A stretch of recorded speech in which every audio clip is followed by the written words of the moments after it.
그들은 그것이 단지 영화일 뿐이라고 말했다. 하지만 그 현장에 있었던 사람들은 지금도 확신하지 못한다. 2004년 영화 패션 오브 크라이스트가 극장에 개봉했을 때 관객들은 숨을 삼켰고 울었으며 기도했고 논쟁했다. 영화는 잔혹했고 타협하지 않았으며 너무나도 현실적이었다. 그러나 대부분의 사람들이 알지 못했던 사실이 있다. 피와 침묵, 그리고 떨리는 하늘이 담긴 그 장면들 뒤에서 또 다른 무언가가 벌어지고 있었다는 것이다. 20년이 지난 뒤 깁스는 마침내 침묵을 깼다. 그는 조용히 말했다. 지금까지도 아무도 설명하지 못합니다. 번개가 내리치고 모래폭풍이 몰아쳤으며 카메라에는 보이지 않던 얼굴들이 포착됐습니다. 그리고 제작진은 누군가 자신들을 지켜보고 있는 듯한 느낌을 받았다고 맹세했습니다. 하지만 이 영화가 왜 전 세계와 영화를 만든 사람들까지 뒤흔들었는지를 이해하려면 카메라가 돌아가기 전으로 돌아가야 한다. 기적이나 사고가 일어나기 전. 그러나 그는 내면에서 무너지고 있었다. 전성기의 멜 깁슨은 누구도 건드릴 수 없는 존재였다. 브레이브 하트는 그를 전설로 만들었다. 그는 할리우드의 황금빛 스타였다. 자신감 넘치고 매력적이며 누구도 막을 수 없는 사람이었다. 그러나 세상은 그 이미지 뒤에서 조용히 벌어지고 있던 전쟁을 보지 못했다. 알코올과 우울증, 그리고 명성으로도 치유할 수 없는 종류의 어둠이었다. 그는 훗날 한때는 더 이상 살고 싶지 않았다고 고백했다. 내본도 없었고 카메라도 없었으며 계획도 없었다. 오직 삶의 의미를 찾기 위한 절박한 외침만이 있었다. 그리고 바로 그 순간 하나의 생각이 자신에게 찾아왔다고 그는 말했다. 그것은 경력을 위한 선택도 아니었고 단순한 영화 대본도 아니었다. 그것은 소명이었다. 그리스도의 고난을 이야기하라. 그 일이 실제로 일어났던 그대로. 그 작품은 영화사들이 기다리던 종류의 프로젝트가 아니었다. 영화 전체가 고대 언어인 아람어와 라틴어로 진행됐다. 할리우드식 화려함도 없었고 위안을 주는 설교도 없었으며 쉽게 얻어지는 구원도 없었다. 오직 날 것 그대로의 인간성, 배신, 고통, 그리고 피 흘리는 사랑만이 있었다. 영화사 관계자들은 겉으로는 예의를 갖췄지만 속으로는 두려워했다. 아무도 이 영화를 보지 않을 겁니다. 그들은 그렇게 말했다. 그러자 깁스는 자신의 위치에 있던 누구도 이전에는 하지 않았던 일을 했다. 그는 자신의 돈을 쏟아부었다. 개인 재산 4,500만 달러였다. 영화사도 없었고 보험도 없었으며 안전망도 없었다. 그것은 더 이상 영화가 아니었다. 하나의 사명이었다. 그리고 관객들이 십자가에 매달린 예수를 보기 훨씬 전부터 제작진 사이에서는 촬영장에 무언가 이상한 기운이 감돈다는 속삭임이 퍼지기 시작. 특정 장면을 촬영하기 전이면 기묘한 정적이 내려앉곤 했다. 바람은 멎고 구름이 몰려왔으며 사람들은 마치 시간 자체가 숨을 죽인 듯 공기가 무겁게 변하는 것을 느꼈다. 그리고 폭풍이 찾아왔다. 그 다음에는 번개가 내리쳤다. 어느 날 예수 역을 맡은 배우 짐 카비젤은 실제로 번개를 맞았다. 일기예보에는 폭풍 소식이 없었고 그들 근처에는 금속 물체도 없었다. 그런데도 두 사람 모두 살아남았다. 그날 이후 촬영장에서는 웃음소리가 사라졌다. 보이지 않는 무언가가 이야기 속으로 들어왔고 그곳에 계속 머물렀다. 거의 20년 동안 멜 깁슨은 실제로 무슨 일이 있었는지 말하기를 거부했다. 흥행에 성공했을 때도, 논란이 이어진 뒤에도, 심지어 자신이 대중 앞에서 무너진 이후에도 그는 침묵했다. 그러나 수십 년이 지난 뒤 진행된 조용한 인터뷰에서 그는 마침내 많은 사람이 오랫동안 속삭여왔던 사실을 인정했다. 그 기이한 사건들은 과장이 아니었다. 그리고 그에게 그것들을 설명해달라고 압박하자 그는 단 7단어만 말했다. 오늘날까지도 아무도 설명하지 못합니다. 어쩌면 우연이었을지도 모른다. 어쩌면 다른 무언가였을지도 모른다. 하지만 이탈리아에서 보낸 그 몇 달 동안 무슨 일이 일어났든 그것은 그 일에 참여한 모든 사람의 영혼을 바꾸어 놓았다. 놀로 된 거리와 동굴, 공기까지 모든 것이 성경 속 풍경처럼 느껴졌다. 현지인들은 그 땅이 모든 것을 기억한다고 말했다. 깁슨에게 그곳은 할리우드가 아니었다. 성스러운 땅이었다. 그는 그리스도의 이야기를 진실하게 전하려면 골고다의 메아리가 아직도 떠도는 듯한 이 땅에서 촬영해야 한다고 믿었다. 그러나 카메라가 돌아가기 전부터 제작진 사이에서는 속삭임이 퍼지기 시작했다. 이상해요. 한 촬영 기사는 말했다. 리허설을 할 때는 빛이 평범하게 느껴집니다. 하지만 십자가형 장면을 촬영하는 순간 마치 공기가 휘어지는 것처럼 빛이 변합니다. 처음에 사람들은 웃어 넘겼다. 영화 촬영장의 긴장감, 피로, 우연일 뿐이라고 생각했다. 하지만 곧 더 이상 웃을 수 없는 일이 되었다. 자신감 넘치는 모습과는 달리 멜 깁슨은 포위당한 사람과도 같았다. 그는 오랫동안 술에 빠져 살았고 죄책감과 분노, 그리고 자신이 두 개의 삶을 살고 있다는 느낌에 시달렸다. 하나는 대중 앞의 영웅이었고 다른 하나는 내면이 완전히 무너진 인간이었다. 그러나 이제 패션 오브 크라이스트의 모든 장면은 그에게 참회처럼 느껴졌다. 그는 고대 문헌을 연구했고 신학자들을 인터뷰했으며 십자가형을 직접 보았다고 주장한 성인들의 신비로운 환시 기록까지 읽었다. 그는 수세기 동안 쌓여온 감상적인 예술적 표현을 모두 걷어내고 로마식 처형이 실제로 무엇을 의미했는지 보여주고 싶어 했다. 깨끗하지도 않고 고귀하지도 않은 모습 그대로 했다. 채찍에 찢겨 벌어진 인간의 살, 땀, 피, 공포, 그리고 용서. 그는 매일 밤 촬영 전에 기도했다. 매일 아침 촬영장에서 성경을 펼쳤다. 우리가 영화를 만들고 있다는 느낌이 들지 않았습니다. 누군가 우리를 지켜보거나 시험하고 있다는 느낌이었습니다. 첫 촬영 날은 조용했다. 너무 조용했다. 누군가 스위치를 내려버린 것처럼 바람이 완전히 멎었다. 하늘은 회색으로 변했고 설명하기 어려운 압박감이 공기를 가득 채웠다. 그러다 아무런 예고도 없이 거센 돌풍이 계곡을 휩쓸었다.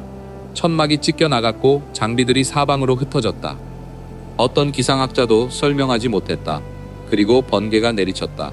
산상수훈 장면을 촬영하던 중 예수 역을 맡은 배우 짐 카비젤은 맑은 하늘 아래 서 있었다. 천둥도 없었고 구름도 없었다. 그 순간 갑자기 눈이 멀듯 강렬한 섬광이 그를 덮쳤다. 그가 들고 있던 십자가에서는 연기가 피어올랐다. 머리카락은 그을렸다. 그는 얼어붙은 듯 그 자리에 서 있었다. 충격에 휩싸였지만 살아있었다. 몇 분 뒤 조감독 존 미켈리니도 번개를 맞았다. 그들은 그저 그리스도를 연기하기로 한 배우를 바라보았다. 번개를 맞았지만 아무런 해를 입지 않은 배우를. 저건 우연이 아니야. 누군가가 속삭였다. 그 순간부터 모든 것이 달라졌다. 짐 카비젤의 연기는 전설이 되었다. 연기력 때문이 아니라 그가 견뎌낸 것들 때문이었다. 채찍질 장면을 촬영하던 중 쇠사슬이 실수로 목표 지점을 벗어나 그의 등을 실제로 찢어 놓았다. 150파운드짜리 십자가를 짊어지고 가다가 어깨가 탈구되었다. 그럼에도 그는 촬영을 멈추지 않았다. 그는 훗날 이렇게 말했다. 그리스도를 연기하고 싶다면 고통받을 준비가 되어 있어야 합니다. 밤이 되면 카비젤은 잠을 이루지 못했다. 그는 장면을 촬영하기 전 금식했다. 제작진은 그가 극심한 탈진과 그 너머의 무언가 신성하면서도 두려운 어떤 상태 사이를 떠도는 것처럼 보였다고 말했다. 그의 얼굴은 창백했고 현실과 분리된 듯했으며 때로는 몸을 떨기도 했다. 그는 훗날 이렇게 말했다. 어떤 순간에는 내 몸 안에 나 혼자 있는 것이 아니라는 느낌이 들었습니다. 다른 무언가가 나를 이끌고 있었습니다. 멜조차도 그가 달라졌다는 것을 알아차렸다.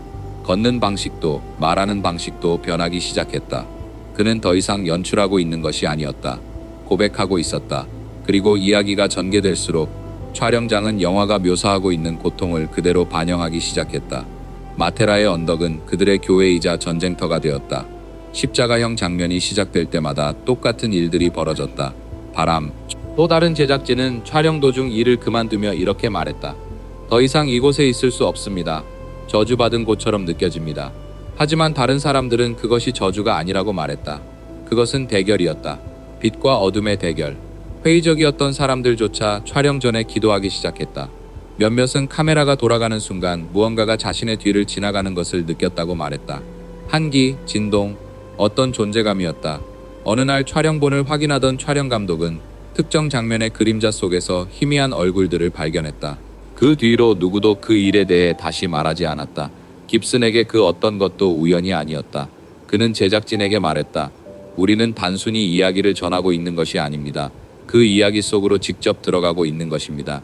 2004년 2월 25일 패션 오브 크라이스트가 마침내 개봉했을 때 레드카펫도 언론 홍보 행사도 할리우드의 화려함도 없었다. 오직 속삭임만이 있었다. 그리고 곧 혼란이 시작됐다.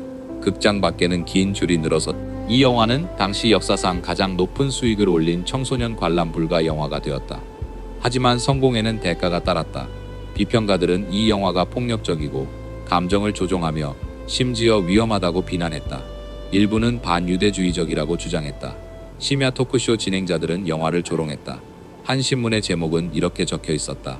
멜 깁슨은 너무 멀리 가버린 것인가? 하지만 교회 안에서의 반응은 달랐다. 영향력이었다. 그러나 세상이 영화를 두고 논쟁하는 동안 영화를 만든 사람들은 하나둘 사라지기 시작했다. 짐 카비젤의 경력은 무너졌다. 할리우드는 그에게 등을 돌렸다. 한 제작사 관계자는 그에게 이렇게 말했다고 전해진다. 이제 당신은 너무 논란이 많은 배우가 됐습니다. 그는 예술을 연기했다. 그리고 그 대가로 영화 산업에 의해 십자가에 못 박혔다. 멜 깁슨의 몰락은 더 천천히 찾아왔지만 훨씬 더 혹독했다. 체포, 스캔들, 유출된 녹음, 분노, 고립. 21세기에서 가장 영적인 영화를 만든 남자는 타블로이드 매체가 즐겨 다루는 악인이 되었다. 그러나 그 시점에 주목한 사람은 거의 없었다. 거의 모든 몰락과 논란은 패션 오브 크라이스트 이후에 일어났다. 거의 20년 동안 깁슨은 촬영장에서 무슨 일이 있었는지 말하기를 거부했다. 질문을 받을 때마다 그는 정중하게 미소를 지으며 이렇게 말했다. 하나님께서 그 일을 통해 역사하셨습니다. 그리고는 화제를 돌렸다. 하지만 당시 현장에 있었던 사람들은 그의 내면에서 무언가가 영원히 변했다고 말했다. 일부는 그가 모든 것을 절대 밝히지 않겠다는 개인적인 맹세를 했다고 주장했다. 그러던 어느 날 카메라가 꺼진 조용한 인터뷰 자리에서 그는 촬영 중 실제로 무슨 일이 있었는지 다시 질문받았다. 그는 잠시 망설였다. 고개를 숙였다. 그리고 속삭이듯 말했다. 오늘날까지도 아무도 설명하지 못합니다. 7단어였다. 그리고 그 말 뒤에는 누구도 감히 밝히지 못했던 20년간의 이야기들이 숨어 있었다. 번개, 속삭임, 보이지 않는 형체들, 유다를 연기한 뒤 실제로 개종한 한 남자, 촬영장을 떠난 뒤 다시는 영화 일을 하지 않은 제작진도 있었다. 그것은 미신이 아니었다. 그것은 다른 무언가였다. 그곳에 있었던 모든 사람을 변화시켜버린 어떤 것이었다. 그리고 당시 현장에 있었던 사람들은 지금도 그 영화를 다시 볼 때면 여전히 셀 느낄 수 있다고 말한다. 공기를 짓누르던 그 무게, 숨과 숨 사이를 가득 채우던 설명할 수 없는 그 침묵. 왜냐하면 패션 오브 크라이스트는 단지 2000년 전에 벌어진 사건만을 다룬 영화가 아니었기 때문이다. 그것은 진실과 어둠이 같은 장소에서 마주칠 때마다 어떤 일이 벌어지는지에 대한 이야기였다. 고통과 구원의 이야기가 썰 전하는 사람들을 통해 다시 반복되고 있었던 것이라면 카메라 뒤에는 구원을 찾고 있는 한 남자가 있었다. 카메라 앞에는 자신의 역할을 위해 피 흘리는 배우가 있었다. 그리고 그들 주변에는 두 사람 모두 설명할 수 없는 힘들이 존재했다. 그 사이에는 지금도 메아리치는 침묵이 있었다. 시간은 조명이 감추고 있던 것들을 드러내는 법이다. 패션 오브 크라이스트가 처음 세상을 충격에 빠뜨린 지 20년이 지났다. 그 영화를 둘러싼 소음은 희미해졌지만 질문들은 사라지지 않았다. 왜 그 영화에 참여했던 수많은 사람들이 변한 채 촬영장을 떠났을까? 왜 그들은 번개가 번쩍이거나 살아있는 것처럼 느껴지는 침묵을 들을 때면 지금도 잠시 멈춰서는 것일까? 그리고 왜 멜 깁슨은 지금까지도 그 주제를 거의 완전히 피하면서 오직 그 섬뜩한 문장만 반복하는 것일까? 오늘날까지도 아무도 설명하지 못합니다.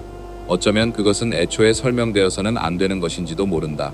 기사 제목과 논란, 박수와 비판을 모두 걷어내고 나면 어떤 평론도 담아낼 수 없었던 무언가가 남기 때문이다. 너무나도 날 것 그대로이며 너무나도 인간적인 진실. 재설재현하는 척했던 사람들조차 그 힘이 자신들을 짓누르는 것을 느낄 수밖에 없었던 진실이었다. 영화가 개봉한 뒤 짐 카비젤은 할리우드의 중심에서 사라졌다. 한때 대형 스튜디오 영화의 크레디트에서 점점 위로 올라가던 그의 이름은 캐스팅 명단에서 사라졌다. 하지만 그는 절망 속으로 사라진 것이 아니었다. 그는 교회와 교도소, 학교를 찾아다니며 강연하기 시작했다. 바로 그때 시작됐습니다. 그는 고통과 용서, 그리고 언제나 나무로 만들어진 것은 아닌 십자가를 짊어지는 일에 관해 이야기했다. 그는 수년이 지난 뒤 자신을 찾아온 사람들의 이야기도 들려주었다. 중독자들, 수감자들, 무신론자들. 그들은 영화가 자신들 안에 무언가를 깨뜨렸다고 말했다. 자신들조차 깨져야 한다는 사실을 몰랐던 어떤 것을. 한편 멜 깁슨은 세상으로부터 물러났다. 그의 침묵은 비겁함이 아니었다. 경외심이었다. 그 영화는 나 혼자 만든 것이 아닙니다. 그리고 그는 진심으로 그렇게 믿었다. 모든 세대에는 세상이 듣고 싶어 하지 않는 이야기들이 있다. 2004년 패션 오브 크라이스트는 그런 이야기 중 하나였다. 세련되지 않았다. 안전하지도 않았다. 무엇을 믿어야 하는지 직접 알려주지도 않았다. 대신 우리가 이미 알고 있었지만 자주 외면해 왔던 사실과 마주하게 만들었다. 희생 없는 사랑은 공허하다는 것. 용서는 아름답기만 한 것이 아니라는 것. 그리고 구원은 치유되기 전에 피를 흘리는 경우가 많다는 것. 그것이 멜 깁슨이 보여주려 했던 것이었다. 깨끗하게 꾸며진 구세주가 아니라 권력 대신 고통을 선택한 한 인간. 어쩌면 바로 그렇기 때문에 이 영화는 지금도 사람들을 불편하게 만드는지도 모른다. 이 영화는 단지 예수에 관한 이야기가 아니기 때문이다. 우리 모두에 관한 이야기이기도 하다. 우리가 저질렀던 모든 배신, 우리가 안고 살아온 모든 상처, 빛을 찾아 헤맸지만 오직 침묵만 마주했던 모든 순간, 그리고 어쩌면 그 침묵 어딘가에서 하나님은 지금도 속삭이고 계실지도 모른다. 화면 속에서 바람의 방향이 바뀔 때 실제 마테라의 언덕을 휩쓸며 모든 것을 뒤흔들었던 돌풍을 기억하라. 예수가 십자가 아래 쓰러지는 장면을 볼 때 그 역할을 연기하다 거의 목숨을 잃을 뻔했던 배우를 기억하라. 하늘을 가르는 번개가 보일 때 촬영 중 실제로 번개가 내리쳤다는 사실을 기억하라. 우연이었을까? 어쩌면 그랬을지도 모른다. 하지만 당시 현장에 있었던 사람들과 이야기해보면 그것이 단순한 우연처럼 느껴졌다고 말하는 사람은 거의 없다. 그들은 어떤 존재감을 이야기한다. 마치 역사가 카메라 렌즈를 통해 숨을 쉬고 있는 듯한 느낌이었다. 한 음향 기술자는 훗날 이렇게 말했다. 세상에 공개되어서는 안 될 무언가를 우리가 잠시 볼 수 있도록 허락받은 느낌이었습니다. 하지만 이상하게도 그것은 반드시 보여져야만 했습니다. 그리고 패션 오브 크라이스트는 바로 그런 작품이 되었다. 영화의 모습을 하고 있지만 필름 위에 포착된 하나의 계시. 오늘날까지도 깁슨은 침묵하겠다는 약속을 지키고 있다. 긴 인터뷰도 없고 촬영장에서 실제로 무슨 일이 있었는지를 공개하는 비하인드 다큐멘터리도 없다. 사람들이 질문할 때마다 그저 조용한 표정과 지친 눈빛, 그리고 가지런히 모은 두 손만이 있을 뿐이다. 어떤 사람들은 조려마라고 부른다. 다른 사람들은 존중이라고 말한다. 하지만 어쩌면 그것은 전혀 다른 무언가일지도 모른다. 어쩌면 그는 어떤 신비는 세세히 해부하는 순간 그 신성함을 잃는다는 사실을 깨달았는지도 모른다. 어떤 이야기는 설명하기 위한 것이 아니라 직접 경험하기 위한 것이다. 왜냐하면 믿음은 논리가 아니기 때문이다. 그가 다시 믿기 시작하는 과정이었다. 세월이 흐르자 소문이 다시 퍼지기 시작했다. 깁슨이 후속편 부활의 각본을 쓰기 시작했다는 것이었다. 그는 그것이 단순한 이야기의 연장이 아니라 시간 자체를 넘어서는 여정이 될 것이라고 말했다. 그는 이 작품을 역사상 가장 거대한 영화라고 표현했다. 규모 때문이 아니라 그 의미 때문이었다. 그리고 자신에게 그토록 큰 대가를 치르게 한 이야기로 왜 다시 돌아가려 하는기 때문입니다. 패션 오브 크라이스트는 결말이 아니었을지도 모른다. 아직도 계속 펼쳐지고 있는 어떤 이야기의 전반부였을지도 모른다. 스크린 위에서가 아니라 우리 안에서. 결국 모든 것을 분석하고 이론을 세우고 번개의 섬광과 바람의 떨림 하나하나에 의문을 제기하는 것은 쉽다. 하지만 어쩌면 그 촬영장에서 일어난 일은 풀어야 할 수수께끼가 아니었을지도 모른다. 그것은 느껴야 할 메시지였다. 예술을 만드는 순간에도 신성한 존재가 인간의 세계에 개입할 수 있다는 것을 일깨우는 메시지. 때로 어쩌면 바로 그렇기 때문에 패션 오브 크라이스트는 단순한 오락작품이 아니라 하나의 만남으로 남아있는지도 모른다. 이 영화는 고통을 패배가 아니라 영원한 무언가로 향하는 문으로 바라보게 만든다.